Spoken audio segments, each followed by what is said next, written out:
ہم تو غلام ہوں گے, تخت ان کے پاس آ جائے گا. یہ جو سب سے تیزی سے اسلام کے پھیلنا یورپ میں, امریکہ میں اور دوسرے علاقوں میں, خود فرانس کی حکومت یہ اچھی طرح سے جانتی ہے ان کے ہاں مسلمانوں کی تعداد چند سالوں پہلے کیا تھی اور آج کیا ہے. چند سالوں 20 یعنی 10 سال یا 20 سال کی آپ وہاں کے ریکارڈز نکال کر کے دیکھو, آج 60 لاکھ مسلمان ہیں. انہیں معلوم ہے اب میئر بھی یہ بنیں گے, وہاں کی پارلیمنٹ کی سیٹ پر بھی یہ کھڑے ہو رہے ہیں. یہی حال UK میں ہے, یہی حال امریکہ میں. یہ جو خوف ہے صرف اور صرف یہی خوف انہیں ستا رہا. اور ایک بات میں بتا دوں, پوری دنیا کے جتنے بھی مذہب ہیں, پوری دنیا کے جتنے ریلیجنز, ان میں سب سے زیادہ اپنے مذہب پر اگر کوئی پریکٹس کرتا ہے صرف مسلمان ہیں, سب سے زیادہ. اگرچہ آپ ہمارے جماعت میں بے نمازی زیادہ ہیں, لیکن اس کے باوجود میرا چیلنج, میرا دعویٰ ہے, یہودی ہوں, عیسائی ہوں یا بدھ ہوں, ہندو ہوں, ان کے ہاں ان کے ریلیجین کی پریکٹس کا مطلب جیسے ہماری نماز ہے, ہمارے روزے ہیں, ہماری زکوٰۃ ہے, ہمارا حج, یہ پریکٹس ہے, اسلام کی ایکٹیویٹیز ہے. ان کے مذاہب میں جو پریکٹس ہیں ان میں بہت کم ہیں عمل کرنے والے. آج یورپ میں ایتھیزم بہت پھیل چکا ہے. ایتھیزم کیا ہے؟ کوئی خدا نہیں, کوئی معبود نہیں, کوئی اللہ نہیں, معاذ اللہ رب العالمین. یہ کثرت سے وہاں پھیلا ہے. اور کون ایتھیسٹ بن رہا ہے؟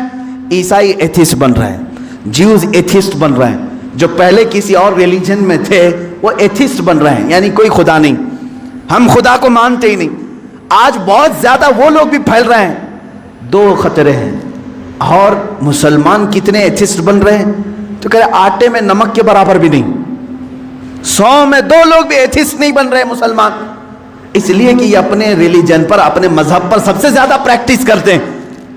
دوسروں کیا ہفتے میں 1 بار عبادت ہے, لیکن مسلمان کیا دن میں 5 مرتبہ ہے. یہ اذان سنتا ہی رہتا ہے, سجدے کرتا ہی رہتا ہے. اسلام نے ایک دن بھی اسے چھٹی نہیں دی.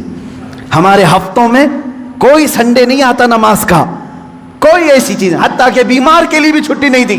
سب سے زیادہ اپنی پریکٹس جو کرتا ہے, مثال کے طور پر آپ کو عقلی طور پر میں سمجھانے کے لیے کہوں گا, جو بندہ جیم کرتا ہے اسے معلوم ہے ڈیلی اگر ورک آؤٹ جاری ہے تو اس کا جسم سلامت ہے.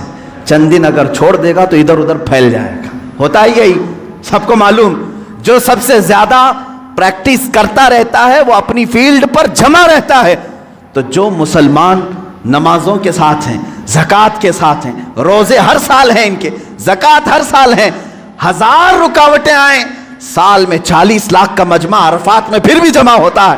تو یہ جو اسلام کی پریکٹس ہے مسلمانوں کی, یہ کھلبلی مچا رہے ہیں. دوسرے کسی ریلیجن میں اس قدر عمل نہیں دیکھا جاتا, اور ایتھسٹ بھی یہ نہیں بن رہے. ان کے جو ہیں وہ چھوڑ کے جا رہے ہیں, یا تو اسلام میں جا رہے ہیں یا ایتھسٹ ہو رہے ہیں. ان قریب انہیں یہ خطرہ محسوس ہونے لگا کہ اسی طرح یہ چھوڑ دیا جائے تو یہ جو آج تالاب کی شکل میں یورپ میں ہے, کنویں کی شکل میں فرانس میں ہے, کل یہ سمندر کی شکل بن جائے گا اور پھر سب کو بہا لے جائے گا. اس لیے چاہتے ہیں کبھی ان کے نبی کے کارٹون بناؤ, کبھی قرآن پر حملہ کرو, کبھی اسلام پر, اور لوگوں کو دہشت گرد بنا کر کے ان کے خلاف غم و غصہ عام لوگوں میں ڈالو. لیکن ہو نہیں رہا ہے, ایسے ہو نہیں رہا ہے. بعض مسلمان چہرے یہ پکڑتے ہیں, جیسے اسامہ بن لادن کو پکڑا اور پوری دنیا میں بتانے کی کوشش کی داڑھی والا, امامے والا آتنکواد ہوتا ہے, ٹیررسٹ ہوتا ہے. لیکن حیرت کی بات ہے, آپ کو میں بتاؤں, 9/11 کے بعد, 2001 کے بعد امریکہ کی ہسٹری میں دیکھا گیا, اس سے 100 سال پہلے 100 سال کے ریکارڈ میں اتنے مسلمان نہیں ہوئے تھے جو 10 سال کے اندر ہوئے. 10 سال کے اندر ہوئے اتنی تیزی. جب بار بار کہا گیا آتنکواد ہے, یہ آتنکواد ہے, تو بیچارے جو کبھی اسلام کو جانتے نہیں تھے انہوں نے قرآن اٹھانا شروع کیا, سیرت مصطفیٰ پڑھنا شروع کیا.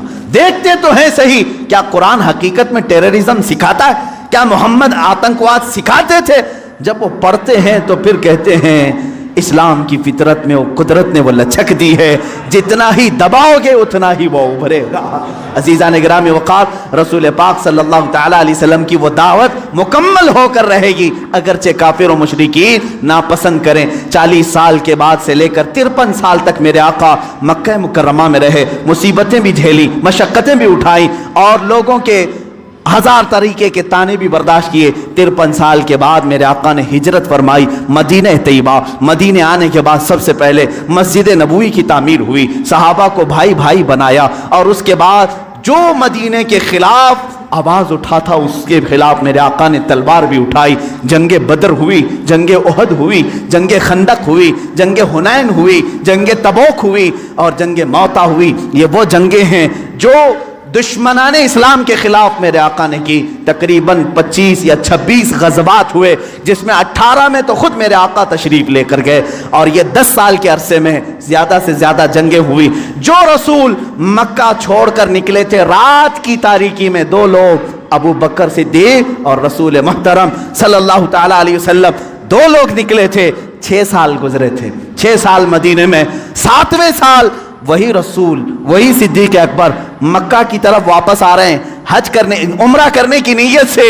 لیکن کتنے لوگ ہیں؟ 10,000 کی تعداد میں آ رہے ہیں۔ کوئی قتل و قتال نہیں، کوئی جنگ و جدال نہیں، فاتح کی شان سے آئے، خانہ کعبہ میں داخل ہوئے، بتوں کو نکالا، پاک کیا، اور کہا آج محمد اللہ کا رسول خانہ کعبہ کو پاک کر رہا ہے، اور صبح قیامت تک اب یہاں شرک نہیں ہوگا، بت پرستی نہیں ہوگی۔ کعبے کو بنایا مطہر یہ رسول پاک نے۔ اب اس کے بعد رسول پاک صلی اللہ علیہ وسلم نے انہی 10 سالوں کے اندر کتنے غزوات کیے۔ وہ آخری سال تھا میرے آقا کا جب 10 ہجری تھی، حضور نے اعلان کیا جو حج کے لیے میرے ساتھ آنا چاہے سب آ جائیں۔ یہ سن کر کے تقریباً 1,20,000 صحابہ حضور کے حج کے سفر میں ساتھی بن گئے۔ میرے آقا تشریف لائے مکہ مکرمہ۔ یہ حضور کا آخری حج تھا، جس میں خطبۃ الوداع، حضور صلی اللہ تعالیٰ علیہ وسلم نے حجۃ الوداع کا خطبہ دیا، آخری خطبہ دیا۔ وہ آخری خطبہ پورے دنیا والوں کے لیے دستور ہے، ایک لا ہے، ایک ایسے قوانین سے جمع کیا ہے۔ اسی میں حضور نے عورتوں کے حقوق بیان کیے، بچوں کے، بوڑھوں کے، مزدوروں کے، غریبوں کے، پڑوسیوں کے، ہر ایک کے حقوق اس ایک خطبے میں میرے آقا نے بیان کیا۔ حرام مال سے بچنے کی تلقین کی، سود سے بچنے کی تلقین کی، اور پھر گھمنڈ تکبر کرنے سے بچایا۔ حضور نے فرمایا تم سب آدم کی اولاد ہو، ایک دوسرے پر فخر نہ کرو، کالا گورے پر، گورا کالے پر، امیر غریب پر، غریب امیر پر، بلکہ میرے آقا نے فرمایا تقوی جس کے پاس ہے وہ اللہ کے نزدیک محترم ہے۔ یہ آخری خطبہ ہوا۔ اسی خطبے کے بعد میرے آقا نے اپنے صحابہ سے کہا اللہ نے اپنے بندے کو اختیار دیا ہے کہ دنیا چاہے تو دنیا لے لو، یا اپنے رب کے پاس جو چاہے وہ لے لو۔ اس بندے نے اللہ کے پاس رہنے کو قبول کر لیا ہے۔ یہ باتیں تھی جو اشارہ دیا میرے آقا نے کہ اب رسول پاک زیادہ دن تک ان کے ساتھ نہ رہیں گے۔ محرم کا مہینہ تھا جب میرے آقا پلٹے مدینہ طیبہ، بیماری نے جکڑ لیا، سفر کا مہینہ پورے علالت میں گزرا۔ اس طرح کی علالت تھی، اس طرح کا بخار تھا کہ حضور پاک صلی اللہ تعالیٰ علیہ وسلم کو بعض اوقات صحابہ دونوں کندھے پکڑ کر کے مسجد میں لاتے تھے۔ حضور پاک صلی اللہ تعالیٰ علیہ وسلم کے پیر بھی زمین پر نہیں ٹکتے تھے۔ اس حالت میں حضور مصلی پر آئے اور اپنے صحابہ کو دیکھ کر مسکراتے بھی رہے، نمازیں بھی پڑھاتے رہے۔ پھر یہی ربیع الاول شریف کا مہینہ آیا، یہ 11ویں ہجری تھی، جب 12 ربیع الاول تھی، بعض روایات میں 13 ربیع الاول ہے، یعنی کل آنے والا جو دن ہے۔ اللہ کے حبیب صلی اللہ تعالیٰ علیہ وسلم نے سب کو جو وصیتیں کرنی تھی وہ وصیتیں فرمائی۔ ماں عائشہ صدیقہ کے حجرے میں آرام کرتے رہے۔ اللہ کے نبی صلی اللہ تعالیٰ علیہ وسلم کو بخار شدت کا تھا، بار بار مسواک طلب کرتے تھے یا پانی کے چھینٹے چہرے پر مارتے تھے، اور پھر کہتے تھے یہ سکرات، یہ نزع کا وقت کتنا شدید ہوتا ہے، کتنا شدید ہوتا ہے۔ ماں عائشہ کہتی ہیں اچانک میں نے دیکھا دروازے پر کسی کی دستک ہو رہی ہے، میں نے کہا اللہ کے رسول آرام کر رہے ہیں۔ حضور نے فرمایا عائشہ وہ کوئی اور نہیں ملک الموت عزرائیل ہے، وہ کسی کے آنے کے لیے اجازت نہیں مانگتا، آج مجھ سے اجازت لے رہا ہے، اس کے بعد پھر کسی سے نہیں لے گا۔ ملک الموت حجرے پاک میں داخل ہوئے۔ حضور پاک صلی اللہ تعالیٰ علیہ وسلم ماں عائشہ صدیقہ کے زانوں پر سر رکھ کر آرام کر رہے ہیں۔ ملک الموت نے اجازت طلب کی، آقا حکم ہو تو آپ کی روح پاک کو میں نکالوں، اللہ کے حضور لے جاؤں، آپ کے رب اعلیٰ کے جلوں میں لے جاؤں۔ رسول پاک صلی اللہ علیہ وسلم نے اس سے پہلے جانتے ہو کیا پوچھا تھا؟ میرا دل درد کرتا ہے، ملک الموت سے صرف اتنا پوچھا۔ یہ وہ وقت ہوتا ہے نزا کا وقت، جس وقت باپ اپنے بیٹے کو بھول جاتا ہے، بھائی بہنوں کو بھول جاتا ہے، بلکہ اکثر تو لوگوں کو اپنا نام تک یاد نہیں ہوتا۔ سکرات کے وقت جاؤ لوگوں کے بستروں کے پاس، ہم کلمہ پڑھاتے رہتے ہیں، کلمہ آتا نہیں، لوگ بول نہیں پاتے، یہ وہ حالت ہوتی ہے نزا کی۔ لیکن اس وقت میرے آقا صلی اللہ علیہ وسلم ملک الموت سے یوں کہتے ہیں، اے اسرائیل، یہ جو نزا کا درد ہے، کیا یہ درد میری امت کو بھی دیا جائے گا؟ کیا یہ سکرات کا درد میری امت کو بھی دیا جائے گا؟ ملک الموت نے کہا موت سے پہلے ہر ایک کو سکرات سے گزارا جائے گا۔ میرے آقا رو پڑے، واہ امتی ہی، واہ امتی ہی، اے اللہ میری امت، اے اللہ میری امت، کیا وہ نزا اور سکرات کو برداشت کر پائے گی؟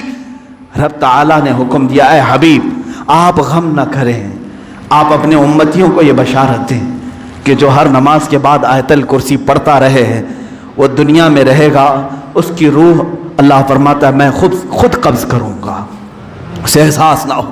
رسول پاک صلی اللہ تعالیٰ علیہ وسلم حضرت عائشہ سے بات کر ہی رہے تھے، آخری جملے میرے آقا کے، الصلاۃ الصلاۃ، نماز نماز، اور تمہارے ہاتھوں کے نیچے جو مزدور ہیں ان کا خیال کرو، اتنا کہا اور حضور پاک نے ہمیشہ کے لیے اپنی آنکھیں بند کر لی۔ میرے آقا کے لبھائے مبارک بند ہو چکے تھے۔